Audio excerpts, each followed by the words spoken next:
Welcome back to Inspiring the Power You. I'm Jennifer Clifford, author and intuitive coach, and of course, an empath. Thank you for joining me. And today I want to talk about how an empath will give you a bit of a guide into how you can look for that healthy partner and create a healthy relationship for yourself. The thing is, with empaths, it is kind of unavoidable that you are going to end up in a toxic relationship. And the reason being is because how we talked about last week, in how you get drawn to that person that needs help, or you feel like they're that kind of soul, lost soul that you are connected with. It's like an energy combines. So it is most likely, if you are an empath, you have ended up in a toxic relationship. And the whole thing is, we want to create a healthy relationship, and that is so important for an empath to thrive in their life, is to be in a healthy relationship. So giving you a bit of a guide on how to do that. First up, it is to know yourself. So whether you're in a relationship now and you're questioning things, or you've come out of a relationship and you're thinking, I don't want to do the same thing, I want to create a new, or learn more about myself in this so you create a better relationship, it is to know yourself. Know your needs, know your wants, know your boundaries, know what your standards as such. And that goes for anybody, really. When you're entering into a relationship, you really do need to know yourself. So basically, you don't let go of who you are just because you're in a relationship. But for an empath, it is really important that they know themselves because of who they are.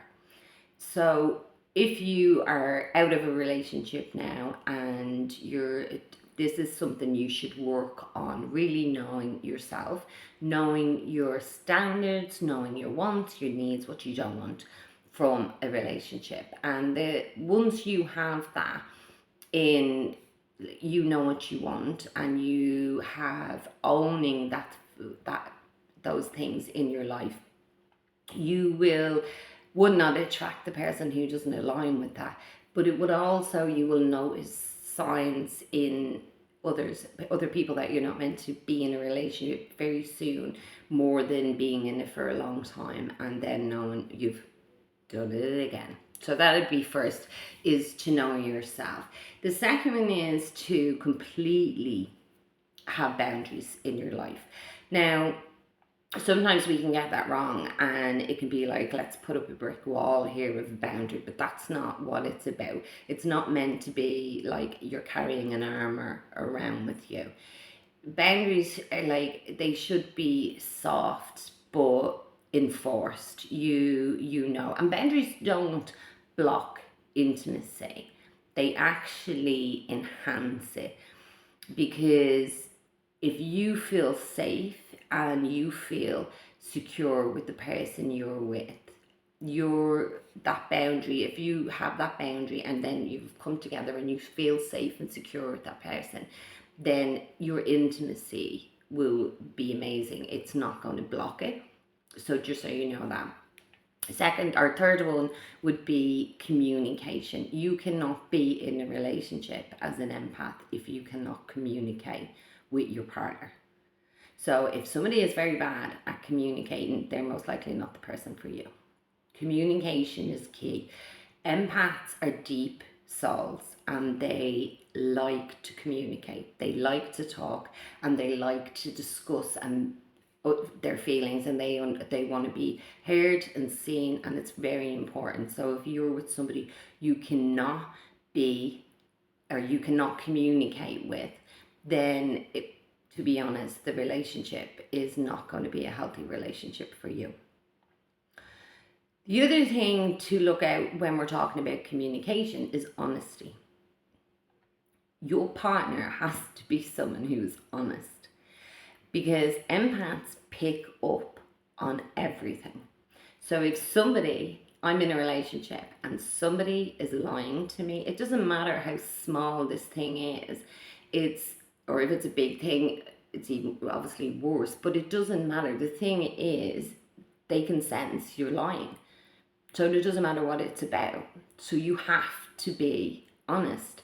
And the whole thing about it is, when you're an empath's in a relationship and they're with a partner that's honest, they're okay with things that they mightn't like or disagree with, because that's where the communication comes in, and that's where they then discuss that and they help understand why you did something or why you didn't want to do something. And so it's really important to be in an honest relationship. If obviously you're looking for it as an empath, and if somebody is going into a relationship with an empath, make sure you're an honest person. You are not here to rescue everybody, and I think that's important for an empath to know. You are not here to rescue everybody, and you're definitely not here to be a container for somebody else's emotions that they can't deal with. Love is not about being an absorbing thing. So we don't want to be a container absorbing all negativity in. Love does not do that. By you being and knowing yourself as an empath, you know what sort of love you give to a relationship. So being supportive is obviously just an easy task for you to do, but make sure you are staying whole in that process of being supportive to your partner. And again, that goes back to the first point: know yourself, know your standards, know your boundaries, know your wants and your needs, and know what you won't accept. You definitely, when you're looking for someone, an empath is looking for a healthy relationship, they have to choose somebody who is emotionally healthy. And that is being probably, and what I mean by that is that person, they might have gone through a toxic relationship themselves, or they may have trauma in their life, but they are working through it. They are doing stuff to make them be emotionally healed. So hence, when they're in the relationship with an empath, it's that balance of working through and healing stuff that, and not bringing it into the relationship and then causing the bad relationship, basically. So emotional healthy is something that you want to look for in a partner. The other thing, again, it goes back to who, if they're emotionally healthy, they're going to be honest, and you are going to be able to communicate with them. If you are not able to do these things with your partner, you're not in a healthy relationship. And that brings about drama, manipulation, control, and a lot of negativity. So we don't want that. You are not here to transform anybody.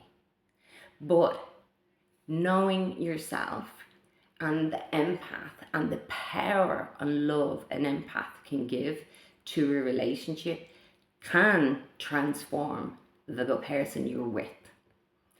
And most times when we're in toxic relationships, this beautiful energy that we hold and the amount we give it too much and get nothing back in return. And it's wasted energy and wasted time and emotions. When we're with somebody who's emotionally healthy and they are wanting to grow and transform, when they're in a relationship with you, you will help them transform into the best person they can be. So it's powerful stuff. So we don't be just helping anybody, because you can't help anybody who doesn't want to be helped, but somebody who wants to be helped and somebody who wants to be the best version of themselves. When you're with them as an empath in a relationship, it's magical what two people can do then, and how much they will feel loved. Remember, love, but do not lose yourself. Have your boundaries so you protect you and that love you can give, and know that your sensitivity is what strengthens relationships.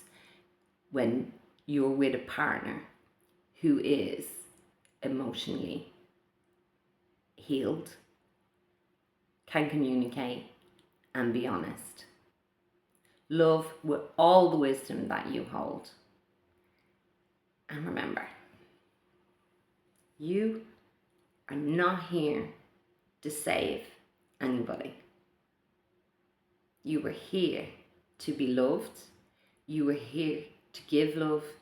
And you deserve to be with somebody who understands the power of love you can give and appreciate it and be there to nurture it and just completely know that your sensitivity is your power. Thanks for listening, and I will see you on the next video. If you have not subscribed already, please do so. And if you have any questions or anything you want to ask or share, please do put it in the comments. I will see you next week. Have a great day.